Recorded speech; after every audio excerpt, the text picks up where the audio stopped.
तो प्यारे दोस्तों, आप सभी लोगों का मेरे YouTube चैनल डिकोड प्रीलिम्स पर बहुत बहुत स्वागत है। IAS के प्रीलिम्स में या किसी भी एग्ज़ाम के प्रीलिम्स में सिलेक्शन के लिए कुछ बातें मैं आप लोगों को अपने एक्सपीरियंस से बताऊंगा।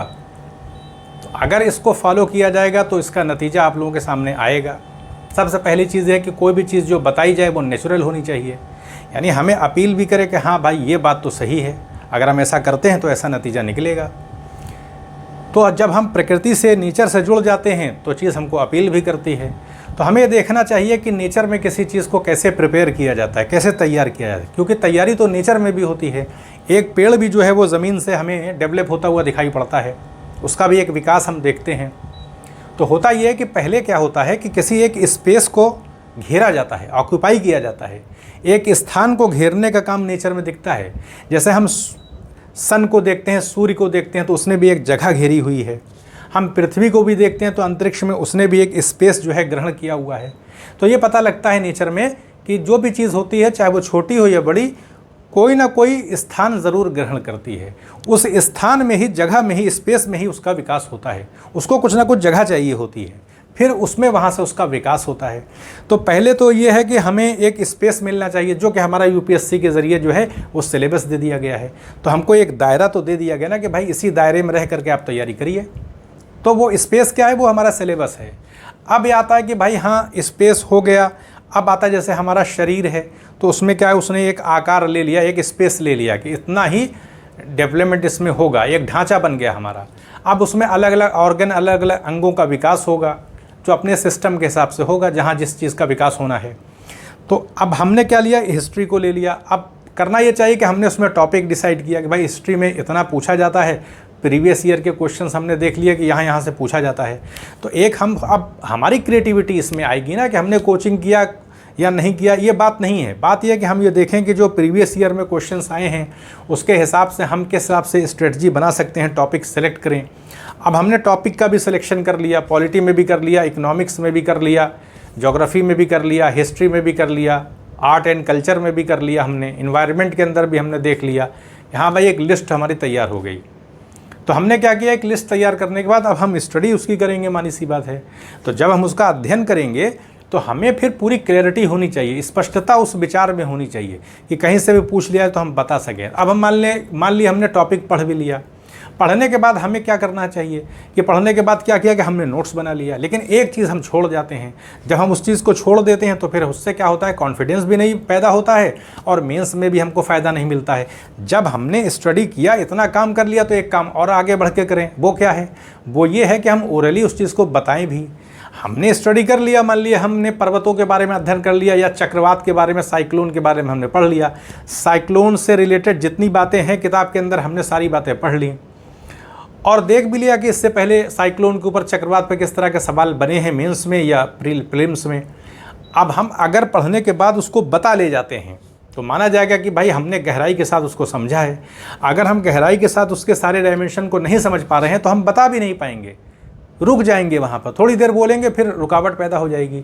तो ये जब बाधा आएगी, ऑब्स्टेकल हमारे सामने आएंगे तो उसको हमें फिर उसको फेस करना पड़ेगा कि कैसे हम नहीं बता पा रहे हैं। भाई हम ही ने सवाल किया, हमने जिस तरह से पढ़ा है उसके जितने भी टाइटल हैं, उसके सब टाइटल हैं, जितने शीर्षक हैं, जो बातें हैं उसमें, उसके हिसाब से हम क्यों नहीं बता पा रहे हैं, क्या दिक्कत आ रही है। तो हम उसमें फिर कुछ ना कुछ रेमेडी, उसके उपाय करेंगे, फिर हम उसको अच्छे से पढ़ेंगे और फिर बताने की कोशिश करेंगे। जब हम सारी चीज़ों को अच्छे से समझ लेंगे तो फिर हमारे लिए बताना भी मुश्किल नहीं होगा।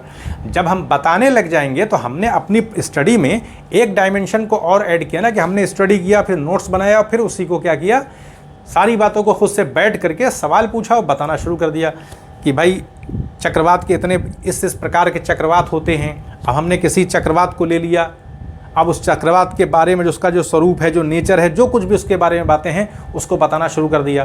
तो इस तरह से जब पूरा टॉपिक हमारा कंप्लीट हो जाएगा, अब उसको बता भी लेंगे तो हमारे अंदर एक कॉन्फिडेंस डेवलप नहीं होगा, एक आत्मविश्वास आ जाएगा। और धीरे धीरे जब ये प्रक्रिया जब लंबी चलने लगेगी, सारी बातें हम ज़बानी तौर पे कभी भी बता ले जाते हैं तो वो धीरे धीरे हम उसको दोहराते भी रहेंगे तो एक कॉन्फिडेंस भी आएगा। सवाल जब प्रीलिम्स में पूछा जाएगा तो हम पहले से सब कुछ बता के जब हमने तैयार कर रखा है तो वहाँ से हमें मिस चीज़ें नहीं होंगी ना, क्योंकि हम जब किसी चीज़ को बताते हैं तो फिर वो लंबे समय तक वो स्थायी वो बात बनी रहती है। तो बीच बीच में भी दोहराने का हमारा और आसान हो जाएगा। अगर हमने बताने का काम नहीं किया तो फिर हमें क्या होगा, हमारे अंदर टेंशन मतलब तनाव भी रहेगा कि दोहराना है, अब चीज़ों को बताना भी है। और हम अगर जब बताने लग जाएंगे तो दोहराने का काम हमारा थोड़ा सा हल्का हो जाएगा, थोड़ा सा लंबे समय के बाद हमें दोहराने का मौका एक रहेगा और फिर हम आगे और स्टडी भी करते जाएंगे। तो हमारी स्टडी पूरी तरीके से क्लैरिटी बेस होनी चाहिए, यानी कुछ भी हो, जैसे हम देखें हमारे हार्ट के अंदर चीज़ें बनी हैं तो दिल के अंदर जो भी कुछ भी सिस्टम बना हुआ पूरी एकदम उसमें क्लैरिटी है, एक सिस्टम उसमें जनरेट किया गया, सारी चीज़ें जो हैं एक सिस्टम के साथ चलती हैं। क्योंकि मानी सी बात है कि गॉड के ज़रिए जब कोई चीज़ बनाई जाएगी तो उसमें कोई कमी हम तलाश नहीं सकते हैं। तो हमें अपनी स्टडी को उस अंदाज से करना है कि हमें किसी भी टॉपिक को पढ़ने के बाद उसके जितने भी डायमेंशन हैं खुद से बताना चाहिए, जैसे कि सेमिनार में बोला जाता है। तो ऐसे करेंगे तो आसानी होगी। इसी क्लैरिटी को लेते हुए एक यहाँ पर एक छोटा सा बहुत ही है एब्जॉर्प्शन के बारे में, अवशोषण के बारे में ज्योग्राफी में था, तो मैंने सोचा कि इसको आपके सामने बताया जाए। तो देखिए इसमें क्या है, ये अवशोषण क्या होता है। तो हम ये जानते हैं कि सूर्य का जो प्रकाश आता है, जो इलेक्ट्रोमैग्नेटिक वेव्स होती हैं, तो उसमें क्या है देखिए कि अल्ट्रावायलेट भी तरंगे होती हैं, इंफ्रारेड भी होती हैं। तो क्या जो वाटर वेपर होता है वो क्या अल्ट्रावायलेट को सोखता है कि नहीं सोखता है, इंफ्रारेड को सोखता है कि नहीं सोखता है। अवशोषण का मतलब क्या होता है, तो अवशोषण का मतलब ये होता है कि जब जो सूर्य का प्रकाश आता है, सूर्य की विकिरण आती है, तो मानी बात है कि वो एक ऊर्जा होती है। उस ऊर्जा को जब सोखा जाता है किसी पदार्थ के द्वारा तो फिर वो हीट में वो चीज़ कन्वर्ट हो जाती है, ऊष्मा में बदल जाती है। और जब कोई चीज़ ऊष्मा में बदलती है तो हम उसको सेंसिबल यानी सेंस उसका कर सकते हैं, हम टच करेंगे तो हमें गर्मी का एहसास होगा। तो जो पदार्थ ऊर्जा को ऊष्मा में बदलेगा तो उसका तापमान भी बढ़ जाता है। तो ऐसे में अवशोषण में क्या होता है कि ऊर्जा को ऊष्मा में बदलने की प्रक्रिया को ही अवशोषण कहते हैं। तो ये एकदम सही उसका अर्थ पता रहना चाहिए। तो सूर्य के प्रकाश के कुछ हिस्से को देखिए, यहाँ कुछ हिस्से की बात हो रही है, यहाँ पर कुछ हिस्से की बात हो रही है। कुछ हिस्से को जब किसी वस्तु के द्वारा ऊष्मा में बदल दिया जाता है, देखिए हीट में बदल दिया जाता है, तब उसे अवशोषण कहते हैं, यानी ऊर्जा ऊष्मा में बदल जाती है। ऐसे में उस वस्तु का तापमान भी बढ़ेगा, क्योंकि ऊष्मा के अंदर हमें एहसास होता है गर्मी का। इस प्रक्रिया में वस्तु का तापमान देखिए लिखा हुआ वो बढ़ जाता है, उस वस्तु का तापमान भी बढ़ेगा, क्योंकि उसी वस्तु के अंदर तो वो ऊष्मा में वो ऊर्जा बदल रही है। अवशोषण का कार्य मानी सी बात है कि हम किसी दुकान में जाते हैं तो सारे जो हमको जितना कपड़ा लेना होता है, जिस तरह की हमारी चाहत होती है, वैसा कपड़ा ख़रीद लेते हैं कि पूरी दुकान में सारे हमने कपड़े थोड़ी उसको ख़रीदने होते हैं। तो उसका काम भी क्या होगा, सिलेक्टिव ही होगा, चयनात्मक ही होगा। यानी अगर जलवाष्प को किसी प्रकार की तरंग की माली ज़रूरत है, उसके लिए वो सुटेबल है तो उसको सोख लेगा, बाकी को जाने देगा। यानी कुछ विकिरण तरंगों का अवशोषण होता है और कुछ का नहीं होता है। तो देखेंगे आप जलवाष्प जो वाटर वेपर होता है उसका क्या नेचर होता है।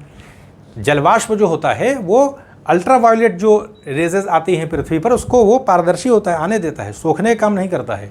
लेकिन जो इंफ्रारेड होता है, अवरक्त तरंगे होती है, उसको सोख लेता है वो।